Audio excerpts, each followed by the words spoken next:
छोटू sound बहरी के YouTube channel में अपने सबक स्वागत है। अही चैनल के लाल बटन दबा कर सब्सक्राइब करूं और बात मानो न मानो हमारी,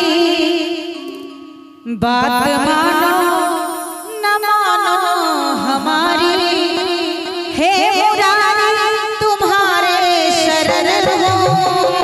बात मानो न मानो हमारी, हे मुरारी तुम्हारी शरण हो।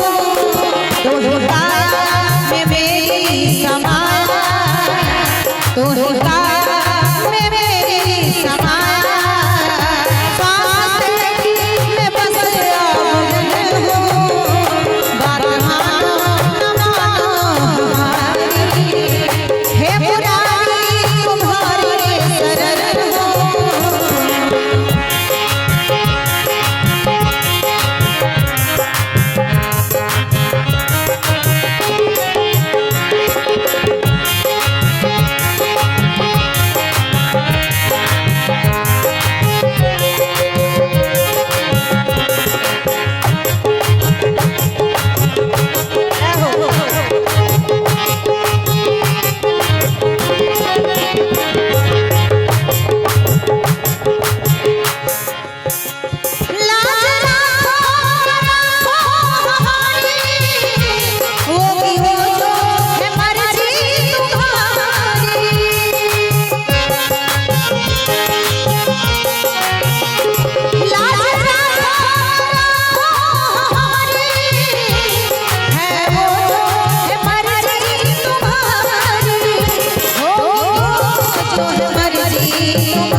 भक्तों ने कहा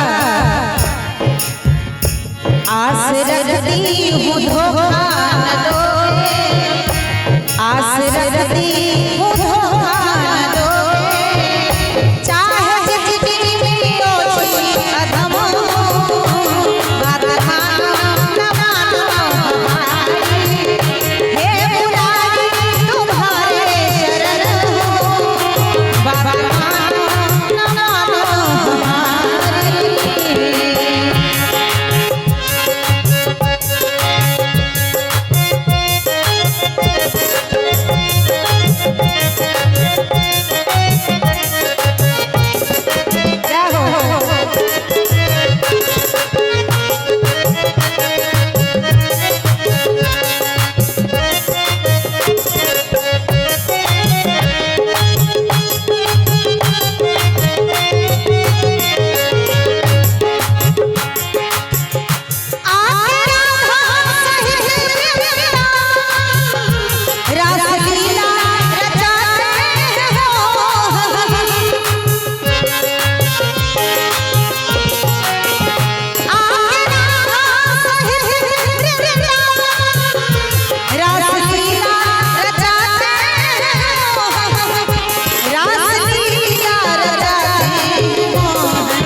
श्री से मैया